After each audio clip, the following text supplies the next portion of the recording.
मुझे मालूम है कि मैं कैसे ठीक हुआ, और उस समय ही मेरा उस समय से अपने शरीर के ऊपर जो पूरा विश्वास है वो पूरा बदल गया।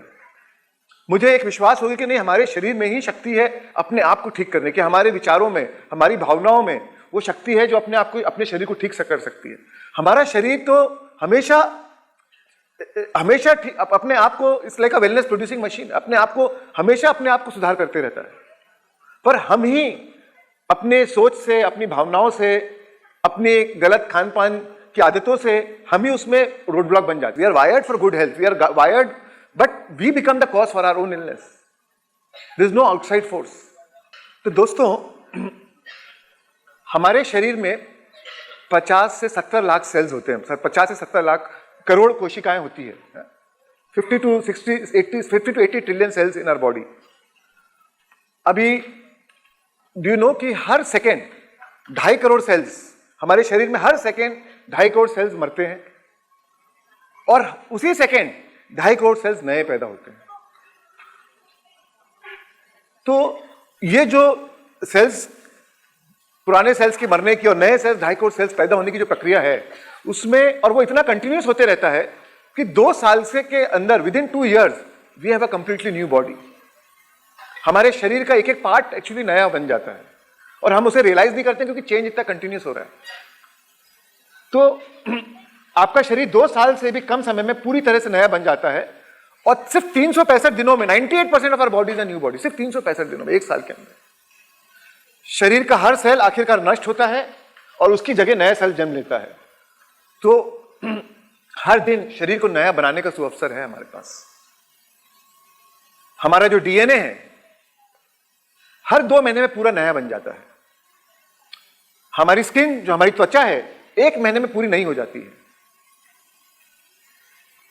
आपका लीवर 6 सप्ताह में पूरा नया हो जाता है। आपके पेट के अंदर की परत 5 दिन में नई हो जाती है। आपका दिमाग 1 साल में पूरा नया हो जाता है। आपका रक्त 4 महीने में पूरा नया हो जाता है। 3 महीने में आपके शरीर की सारी हड्डियां नई हो जाती है। And there are many other amazing facts about our body.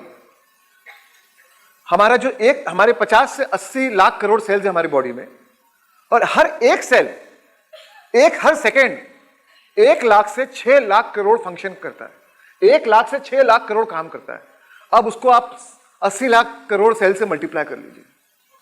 And ये पूरे सेल्स जो हैं एक दूसरे से कॉन्स्टेंटली कम्युनिकेट करते हैं, आपस में एक दूसरे में उनमें संचार चलते रहता है। And that communication is happening faster than the speed of light. Imagine that is our body. एक दिन में हमारा ब्लड 60,000 किलोमीटर, 60,000 माइल्स से गुजरता है।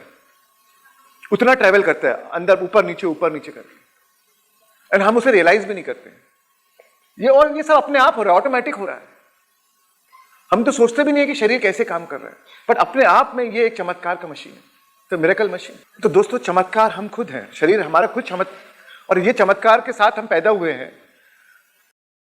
अब प्रश्न ये है कि अगर हमारे शरीर में 2 साल के अंदर हमारा शरीर अगर पूरा नया बन जाता है, 98% हमारा शरीर 1 साल के अंदर ही नया हो जाता है अगर, तो फिर भी बीमारी कंटिन्यू क्यों रहती है, राइट? किसी को लिवर सिरोसिस हो गया, अगर हर 6 हफ्ते में अगर हमारा लिवर नया बन रहा है, तो फिर 8 साल 10 साल से लिवर सिरोसिस क्यों कंटिन्यू हो रहा है? तो दोस्तों, नया साइंस है, science of epigenetics, right? What does that tell you?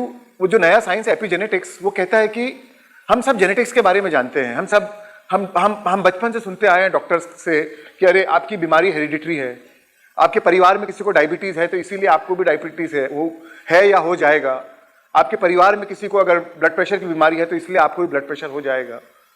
किसी को कैंसर है तो इसलिए आपको भी कैंसर हो जाएगा। और कई बार डॉक्टर, क्योंकि ये हो सकता है आपको कोई ना कोई उम्र में आ जाएगा, तो पहले से ही दवाई देना चालू करते थे कि आप ये लेना चालू कर दीजिए।